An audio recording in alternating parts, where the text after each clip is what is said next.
Animal lovers, हमने episode 3 में ये देखा कि कैसे विल ने एल्फ्रिया के टावर में जाने से पहले उसे ये याद दिलाया कि वो उसका वादा पूरा कर कर रहेगा और वो दोनों साथ में मिलकर सनसेट देखेंगे।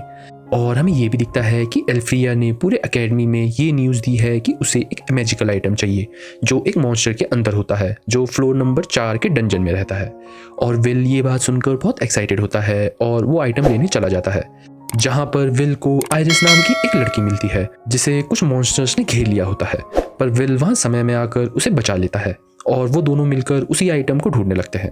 और हमें विल से ये भी पता चलता है कि दरअसल इस दुनिया में जब से वो सील टावर बना है तब से किसी ने भी बाहर का आसमान नहीं देखा है, और कभी ऐसा हुआ कि वो शील टावर टूट गया तो इस दुनिया में बहुत बड़ी तबाही आ सकती है। और हमने ये भी देखा कि कैसे विल को वो मॉन्स्टर मिल जाता है और वो उसे बड़ी ही आसानी से उड़ा देता है, जिससे देखकर आयरिस खुद भी शॉक हो जाती है क्योंकि उसे ये लगता था कि वो मॉन्स्टर से नहीं जीत पाएगा। पर तभी एक अजीब चीज़ होती है, हमें ये पता चल जाता है कि आयरिस में कुछ तो गलत है क्योंकि वो विल के सामने जानबूझकर इनोसेंट बनने का नाटक कर रही है। तो चलिए गाइस, हमारे नए एपिसोड की तरफ। सीन शुरू होता है और विल हमें री गार्डन एकेडमी के बारे में कुछ बातें बताता है। वो ये बताता है कि कैसे वहाँ के हर एक बच्चे को 7200 क्रेडिट चाहिए, टोटल 12,000 क्रेडिट्स में से अपने सारे सब्जेक्ट्स मिला के उनके जादुई रिकॉर्ड्स में, सो दैट वो लोग उनके एकेडमी के हायर क्लासेस में जा पाएँ और अपने मैजिकल नाइट बनने का सपने में एक और स्टेप आगे बढ़ पाएँ। तभी हमें ये दिखता है कि विल की क्लास और दूसरी क्लास के बच्चे एक टेस्ट दे रहे होते हैं जिसमें उनको दिए गए एक जादुई गार्ड को हराना है, और उन सब में से हमें सबसे पहले सियोन को दिखाया जाता है जो अपने स्ट्रॉन्ग फायर मैजिक से बड़ी ही आसानी से अपने गार्ड को हरा देता है। और वही नहीं, हमें क्लोएट भी दिखती है जो अपने अर्थ मैजिक से अपने गार्ड को भी आराम से हरा देती है। और हमें उन दोनों के टेस्ट के बाद उनके जादुई क्रेडिट्स भी पता चल जाते हैं और हमें ये पता चलता है कि सायोन के अपनी क्लास में सबसे ज़्यादा क्रेडिट्स हैं जो है 9889, और क्लोइड्स के भी कम नहीं है, उसके क्रेडिट्स हैं 7340। और ऐसे ही कुछ देर बाद हमें विल को भी दिखाया जाता है जो अपने जादुई गार्ड से लड़ रहा होता है, और हमें विल का क्रेडिट भी पता चलता है जो लगभग 5000 होता है।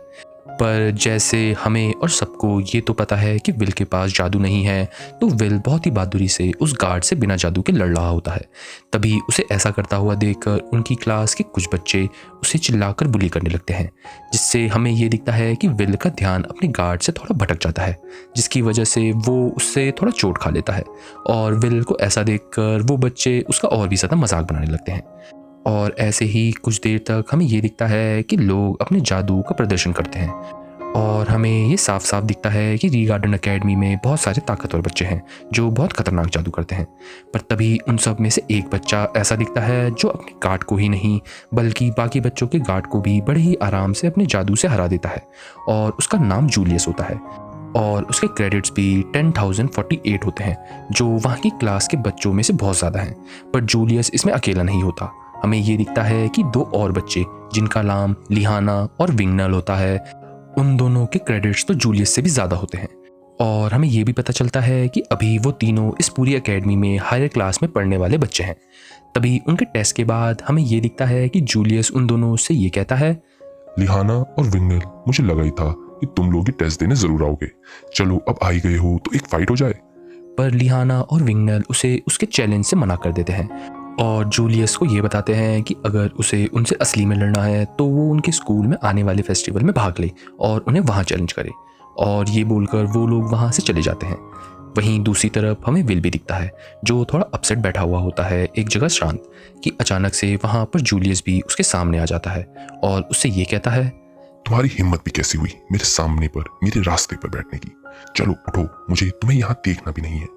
जिसे सुनकर हमारा विल उसे सॉरी बोलकर वहाँ से उठ जाता है और वो मनी मन ये सोचता है, फिर से अब एक नया मैजिकल फेस्टिवल आने वाला है, अब मैं क्या करूँ। वहीं कुछ देर बाद हमें ये दिखता है कि विल और क्लोएट साथ में बैठकर खाना खा रहे होते हैं और हमें विल से एकेडमी फेस्टिवल के बारे में कुछ पता चलता है। दरअसल री गार्डन एकेडमी में हर 2 साल में एक फेस्टिवल होता है जिसका नाम री गार्डन मैजिकल फेस्टिवल होता है, जिसमें बहुत तरीके के चैलेंजेस होते हैं जिससे वो लोग कुछ एक्स्ट्रा क्रेडिट पा सकते हैं। पर इस बार का मैजिकल फेस्टिवल थोड़ा अलग होगा क्योंकि इस बार के फेस्टिवल में टावर के अंदर से भी कुछ लोग आएंगे और वो लोग कुछ बच्चों को सेलेक्ट करेंगे और वो भी इस फेस्टिवल में भाग लेंगे, क्योंकि इस बार टावर के टॉप सेक्शंस नए बच्चों को लेने के लिए आने वाले हैं। और हमें क्लोएड से एक और बात पता चलती है। क्लोएड विल को ये बताती है कि कैसे टावर के टॉप 5 प्योर सेक्शंस हैं, जिनका नाम है lightning rod, scarlet elf, flame emperor, ice maiden और लाइट सोवरन। पर इस फेस्टिवल में लाइट सेक्शन के अलावा चारों सेक्शन रिक्रूटमेंट कर रहे हैं और क्लोएड इतना सब बताकर विल को मोटिवेट करने की कोशिश करती है और वो उससे ये कहती है कि वो और ज़्यादा मेहनत करना स्टार्ट कर दे। चारों सेक्शन में से एक ना एक उसे अपनी तैयारी देखकर ले ही लेगा। पर हमारा विल तो क्लोएड की ये सब बातें सुनकर उससे ये बोलता है, यार क्लोएड, तुम कह तो ठीक रही हो, पर ये कोई आम बात नहीं है कि लोअर क्लास का एक बच्चा बिना अच्छे क्रेडिट्स के टावर के टॉप के सेक्शन में चले जाए। पर विल की ये बातें सुनकर क्लोएड उसे ये बताती है कि कैसे ये बिल्कुल पॉसिबल है, क्योंकि कई बार टॉप सेक्शन के हेड कुछ वॉचर्स को भी इस फेस्टिवल के अंदर भेजते हैं जो उनके लिए अच्छे अच्छे कैंडिडेट सेलेक्ट करते हैं और वो किसी भी लेवल से आ सकते हैं। पर हमें अचानक से ये दिखता है कि विल और क्लोएड की बातों के बीच में आयरिस भी वहाँ से निकल रही होती है और वो उनकी बातें सुनकर हल्का सा स्माइल करती है और वहाँ से चली जाती है। वहीं हमें ये दिखता है कि विल क्लोएड की ये सब बातें सुनकर उससे ये कहता है,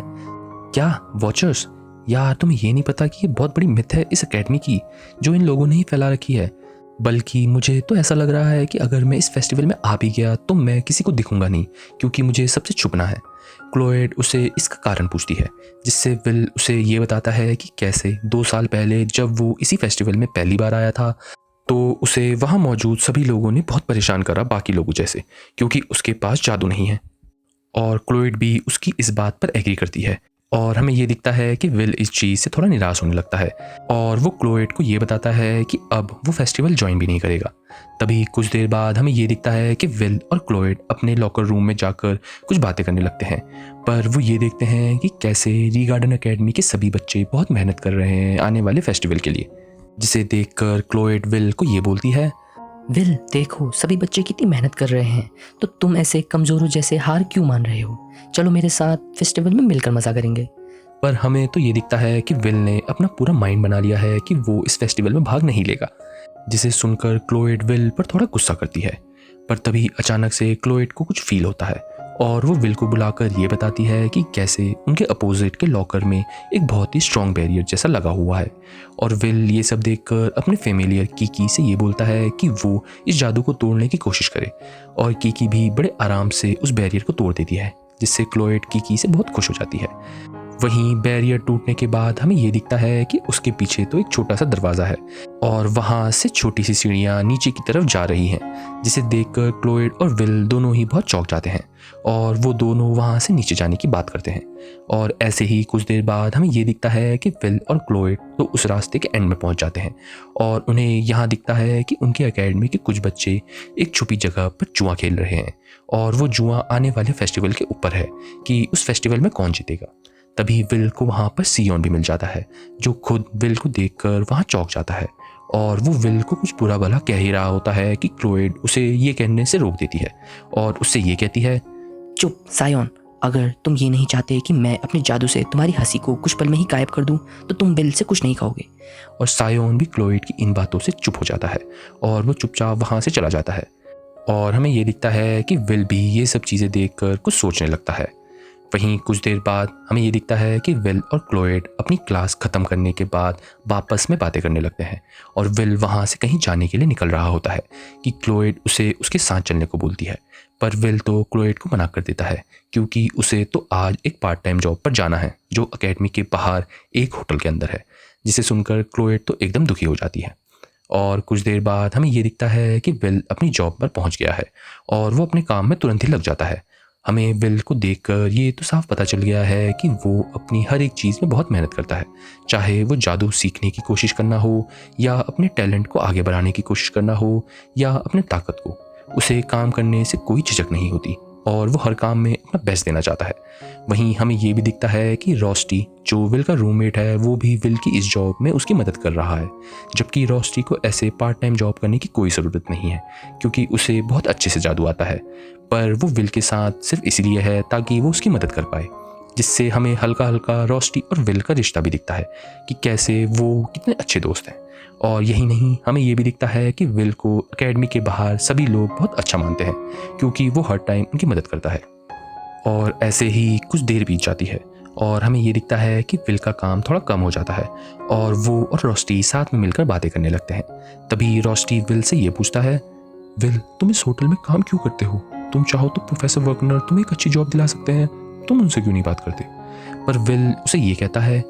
रोस्टी, तुम कह तो ठीक रहे हो, पर मैंने वैसे भी वर्कनर सर से बहुत मदद मांगी है और मैं उन्हें और तंग नहीं करना चाहता, और वैसे भी मुझे यहाँ के लोग बहुत अच्छे लगते हैं और शायद मैं इनसे दूर भी नहीं रह सकता हूँ। तभी अचानक से हमें ये दिखता है कि विल के होटल के अंदर जूलियस और उसके कुछ दोस्त भी आ जाते हैं। पर जूलियस तो उस होटल के अंदर घुसते ही अपने दोस्तों से ये बोलता है, तुम मुझे कैसे इतनी गंदी जगह को लेके आए हो? तुम्हें ये सोचा भी कैसे कि मैं यहाँ पर कुछ भी खाऊंगा या पीऊंगा? जिसे सुनकर उसके दोस्त उसे ये बताते हैं कि कैसे अभी सिर्फ यही होटल खुला है क्योंकि बाकी सब होटल्स बंद हो चुके हैं। पर तभी हमें ये दिखता है कि जूलियस विल को उस होटल में देखकर विल की बेइज्जती करने लग जाता है कि कैसे वो इतने लो क्लास होटल में अपने जैसे डॉफ के साथ काम कर रहा है। जिसे सुनकर वहाँ के लोग जूलियस पर गुस्सा करने लगते हैं। पर जूलियस तो शांत रहने की बजाय उन पर वापस चिल्लाने हुए ये कहता है, मुझे तुम लोगों की टोन अच्छी नहीं लग रही है। भूलो मत, तुम ड्रॉफ्स को यहाँ पर सिर्फ हम जैसे जादूगरों की वजह से ही जिंदा रखा है। और इतना कहकर वो एक जगह जाकर बैठ जाता है। और वहीं हमें विल से कुछ बातें पता चलती हैं कि कैसे जब ड्रॉफ्स और जादूगर बहुत साल पहले लड़ाई कर रहे थे, पर उस लड़ाई में सभी ड्रॉफ्स में से कुछ ड्रॉफ्स उनकी जगह पर रहने आए थे, जिससे वहाँ के जादूगरों ने उन्हें कमज़ोर समझकर अपने साथ रहने दिया। पर उन लोगों को एल्फ्स और इंसानों से नीचे देखा जाता है। पर ड्रॉफ असल में बहुत अच्छे लोग होते हैं। उनके पास भले ही जादू ना हो पर वो सबकी मदद करते हैं और बहुत मेहनत करते हैं। तभी विल को वहाँ रहना और उनके लिए काम करना बहुत पसंद है। पर तभी जूलियस और उसके साथी खाने के लिए कुछ चीज़ें मंगाते हैं और रोस्टी उन्हें वहाँ जाकर उनका बचा हुआ खाना देता है। पर हमें तो ये दिखता है कि वो लोग उसे खाने की बजाय रोस्टी का मजाक बनाने लगते हैं और उसे ये कहते हैं कि कैसे उसकी हिम्मत हुई ऐसे लो क्लास डिशेस उनके सामने लेकर आने की। और वो उसके साथ साथ वहाँ पर मौजूद सभी ड्रॉफ्स का भी मजाक बनाने लगते हैं। और हमें तो ये दिखता है कि विल, जो एकदम शांत इंसान है, ड्रॉफ्स का मजाक बनते हुए देखकर सहता नहीं है और विल को इस चीज़ से बहुत गुस्सा आता है और वो सीधा जूलियस लोगों के पास जाकर उनसे ये बोलता है, तुम लोगों ने अभी जो भी कहा है उसे समय रहते वापस ले लो, वही तुम्हारे लिए अच्छा होगा। पर विल की ये बातें सुनकर जूलियस और उसके दोस्त विल को और बुरा भला बोलने लगते हैं और उसे वहाँ से जाने के लिए बोलते हैं, जिसे देखकर सब लोग विल को ही देखने लगते हैं। और तभी जूलियस के दोस्त उठकर विल को मारने की कोशिश कर ही रहे होते हैं कि अचानक से विल उन दोनों को इतनी ज़ोर से ज़मीन पर पटकता है कि वो लोग सीधा बेहोश हो जाते हैं। और हमें ये दिखता है कि जूलियस ये सब देखकर विल पर बहुत गुस्सा करने लगता है और वो उस पर अपना आइस मैजिक से हमला कर देता है। पर विल समय रहते उसे बच जाता है और जूलियस इसी चीज़ का फ़ायदा उठाकर उस पर अपना बाइंडिंग मैजिक से हमला कर देता है और उसे एक जगह पकड़ लेता है, जिसे देखकर वहाँ पर मौजूद सभी लोग डर जाते हैं।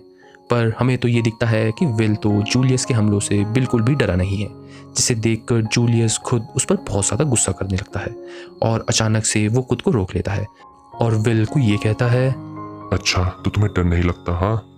चलो ठीक है, अब मैं तुम्हें हमला नहीं करूँगा, पर अब तुम्हें हमारे आने वाले फेस्टिवल में भाग लेना पड़ेगा, जहाँ मैं तुमको तुम्हारी असली औकात दिखाऊंगा। पर हमें तो ये दिखता है कि विल जूलियस के जादू से बड़े ही आराम से फ्री होकर उसका ये चैलेंज एक्सेप्ट कर लेता है और वो दोनों एक बेट रखते हैं। अगर जूलियस जीता तो वो विल को अपने हाथों से एकेडमी के बाहर फेंकेगा, पर अगर विल जीता तो जूलियस को उन ड्रॉफ से अपनी की गई बेइज्जती का माफ़ी मांगनी पड़ेगी और हमारा एपिसोड यहीं ख़त्म हो जाता है। तो चलिएगा इस समरी की तरफ। तो एनिमल लवर्स एपिसोड 4 में हमने ये देखा कि विल के पास तो एकेडमी में हायर क्लास करने के लायक भी क्रेडिट्स नहीं हैं, पर हमें कुछ हायर क्लास के बच्चे भी दिखते हैं जिनके पास सच में बहुत ज़्यादा जादुई शक्तियाँ हैं। और हमने ये भी देखा कि विल ने तो उनकी एकेडमी में आने वाले फेस्टिवल में पार्टिसिपेट करने से साफ मना कर दिया है, क्योंकि वो अभी तक अपनी पुरानी बेइज्जती नहीं भूल पाया है जो उसने 2 साल पहले उसी फेस्टिवल में झेली थी। और हमने ये भी देखा कि क्लोए तो विल के इस फैसले से बिल्कुल भी खुश नहीं है और वो उसे बदलने के लिए बहुत बोलती है, पर विल उसकी एक भी बात नहीं सुनता। और आखिरी में हमने ये देखा कि कैसे विल एकेडमी के बाहर अपनी बहुत सारी जॉब्स में से एक होटल की जॉब करने के लिए गया था, जहाँ रोस्टी भी उसकी मदद करता है और वो रोशनी को ये बताता है कि कैसे उसे यहाँ ड्रॉफ्स लोगों के लिए काम करना क्यों पसंद है, क्योंकि वो सच में बहुत ज़्यादा अच्छे इंसान हैं। पर तभी वहाँ पर जूलियस नाम का एक हायर क्लास का बच्चा भी आ जाता है, जो वहाँ पर मौजूद सभी ड्रॉफ्स और सभी लोगों की बेइज्जती करने लगता है, जिससे विल आखिरकार खुद को रोक नहीं पाता और सीधा जूलियस से भिड़ लेता है।